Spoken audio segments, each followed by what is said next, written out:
The video that you are about to watch is an excerpt of the original. After my long efforts in dealing with YouTube's copyright management system, I had to give up. I haven't given up my projects though.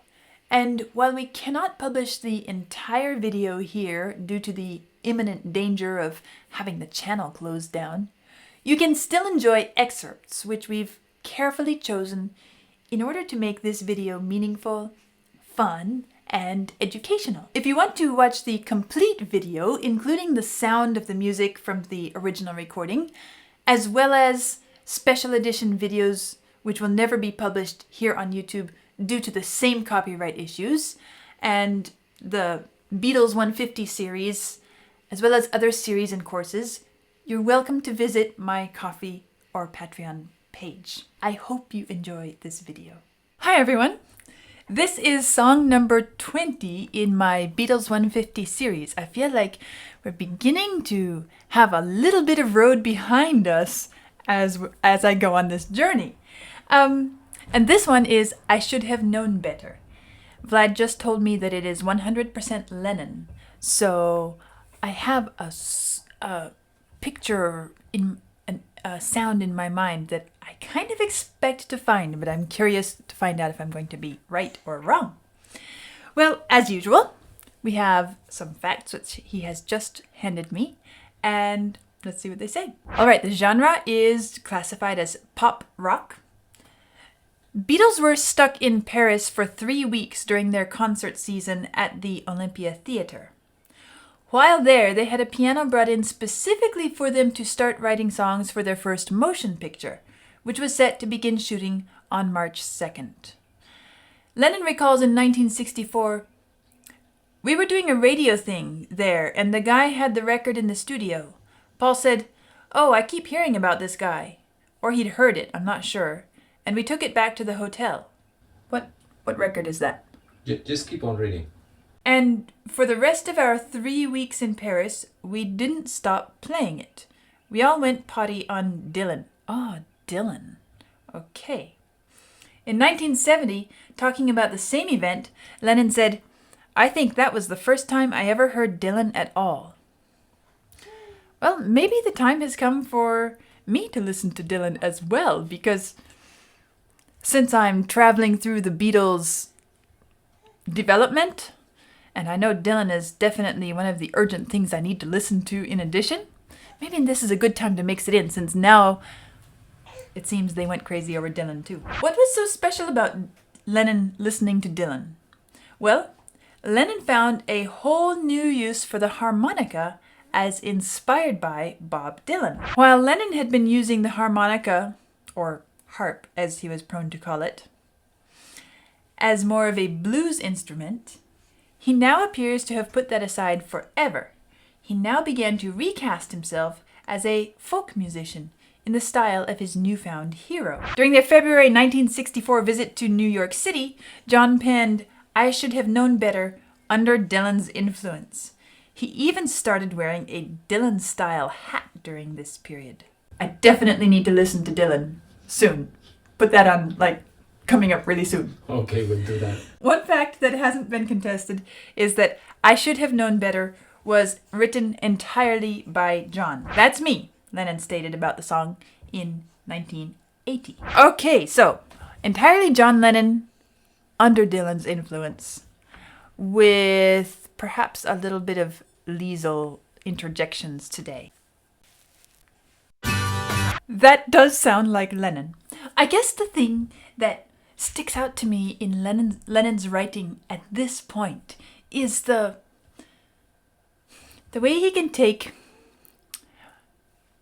I think, what you would call a little hook, a little miniature musical idea, some catchy little fragment, and then he simply extrapolates and spins it out, and it shows up. He uses it in every possible presentation he can, and he builds an entire piece of music out of it.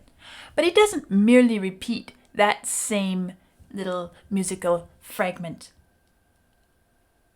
without imagination, without some creative twist. And That's what stands out very strongly to me in this song right away. Well, let's go back through and listen to the whole thing again, and we'll pause and comment along the way and see what else we can discover. What's interesting to me about this harmonica part is that we're in the key of G here, and we're basically sitting on a G chord, but the harmonica is really doing some notes that clash with the G chord quite often. And the C and the E happen over and over again on a beat, the accent of a beat. And it gives this little bit of a folksy edge to the sound. And I love how the harmonica suddenly drops off very abruptly when the voice enters. It's as if it's making space for this long I, which is being held out for 1.5 bars. I should have known better. And it's just building up the suspense of, okay, this has got to get going somewhere. This is going to get going. I feel that it's going to get going, but when is it going to go? And we build up this internal, kind of wind up the clock spring, and we hold it tight. And then finally we let it start unwinding. And once it starts to unwind, it continues very consistently. One of the signatures of Lennon's writing is that he can take this little hook or this little miniature musical motif and build this entire song around it. What is this motif here that we're working with? Well, it's kind of this idea that we heard in the harmonica here with this eighth note, da-da-dum-bum, da-dum-bum-bum, and it's coming back here. Should have known better with a girl like you. It's just this da da da da da da da da da dum bum. It feels like he's just taking this rhythm, that little rhythm, in a narrow 3-4 notes range. Da da da dum, da da da dum. And he's building everything off of it. Da da da dum, da da da dum. You see how this next one is so similar. If we take da da da dum, and then we have da da da dum, and then coming up da da dum bum. It's placed slightly differently. Da da dum bum. Now this is our beat. Da da dum bum.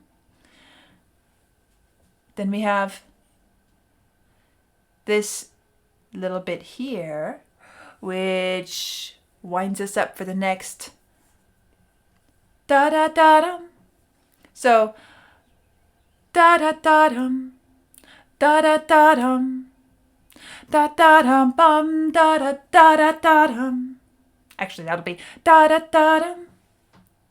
And then here we have da da dum. And then we have da da dum. And then we have da da dum.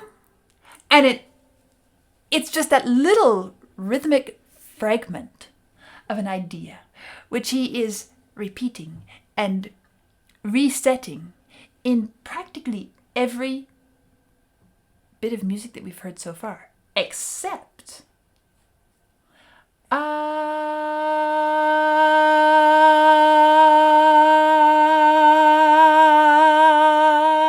And then finally, when we're on the edge of our seats, what is coming up? What is coming up? Is this just a tuning note? Is this a... Then we have this snowball effect of all these little da da da dum da da da da da da dum. Another little signature Beatles thing showing up again. Whoa, whoa. the woes and the yeahs and the ohs and the whatever else they can come up with. And I almost fits that. He's almost using I. He's just staying on the note, straight and traveling in one direction instead of whoa, all over the place, right? But this song is built around some very small ideas which have been, it's like glitter. Little tiny specks. And someone just took a handful and threw it all over. And wherever it lands, well, he didn't quite throw it all over haphazardly because it's very consistently placed. Now, there was another of the Beatles songs that I listened to recently, which I was commenting about the beautiful, consistent arch of the phrase, starting low, rising up, and then falling back down. And I think I mentioned then how that is a very classic, very effective way of creating a lovely phrase shape. We have the same thing showing up here. And this is interesting here when he gets to this falsetto spot. That also kind of strikes me as what is becoming a Beatles classic, where they, or he, likes to be singing along, and then he's got to take a note somewhere here, somewhere there, and either put a little bendy turn around it, or throw it up to his falsetto and play with it a bit up there, milk the note a bit, some way or other. So what we have there is kind of a longer arch shape of the phrase. Starting back here, let's mark it in blue again. Instead of going just up, da dum bum bum bum bum bum bum bum, and then coming back down here, instead of that, we start to climb up, da dum, and then he holds it up, and then there's a silence, a break in the phrase. We almost feel like that is the end of the phrase. But then we realize, as he launches into this, we haven't even gotten to the peak yet. Now we're at the peak. And then finally, we think that we're starting again. Da da da dum. But then we realize, no, we've gone so high to the peak, we've fallen a bit more, and then the phrase is rounded off to settle here. I think this is a great example of a fairly standard song format being treated with absolute confidence and you know how it is when somebody is a master of something. They handle something incredibly comfortably. If you think of how it is when somebody picks up something very fragile and they're not used to handling fragile things. They're very ginger and don't want to break it. And then suppose you're a glass blower and you're creating all these beautiful things that are quite fragile. But you really don't have the same behavior. You are in the middle of it. You're doing things to the glass that, you're sticking it in the furnace. You are shaping it, handling it, blowing it. And then when you're done, you line them all up quite confidently because you are used to handling these things. And that's the feeling I get listening to this. I guess I wasn't too far off in my estimate, my imagination, in the kind of sound I would discover. There were some things that were new, like this guitar. I'm very curious I have to go look up and see, why is the guitar different here? But I suspect it's a different instrument because it has a completely different sound. It's so interesting to me that he's going for a folk sound here, and yet, if it's a different instrument, why didn't they go for the banjo sounding guitar?